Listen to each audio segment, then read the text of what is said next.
કોંગ્રેસના પૂર્વ એમએલએ રેખાબેન ખાણેચાનો ગેનીબેન પર આરોપ છે કે કોંગ્રેસના ઉમેદવારે 4 વાર કેમ બદલવું પડ્યું એફિડેવિટ।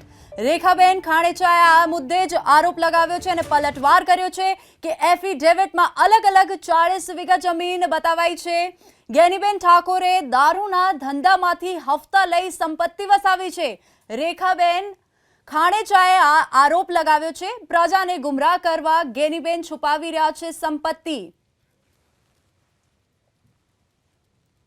ગયા વખતે જ્યારે ઇલેક્શન લડ્યા હતા ત્યારે એમની જે પ્રોપર્ટી હતી એમાં એમણે એમની પ્રોપર્ટી નીલ બતાવી હતી અને અત્યારે જે એફિડેવિટ કર્યું છે એમાં એમણે 40 વીઘા જમીન બતાવી છે।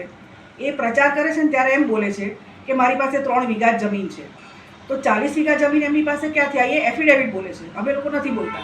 જ્ઞાનીબેન દર વખતે એમ કહે છે કે પોતાના ભાષણમાં બી એવું કહે છે કે હું એક ગરીબ ઘરની બેન છું, તો ગરીબ હોય તો આટલું બધું તેમની પાસે ના હોય।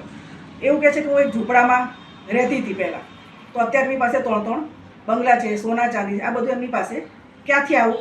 એ અમે લોકો નથી કહેતા, પણ વાવની પ્રજા કહે છે। વાવની પ્રજા તો એવું બી કહે છે કે એમની દારૂના ધંધામાંથી જે હપ્તા આવતા હતા એમાંથી આ બધી પ્રોપર્ટી એમણે વસાઈ છે। તો મહેરબાની કરીને ગેનીબેન પ્રજાને ગુમરાહ કરવાનો પ્રયત્ન મહેરબાની કરીને ના કરે।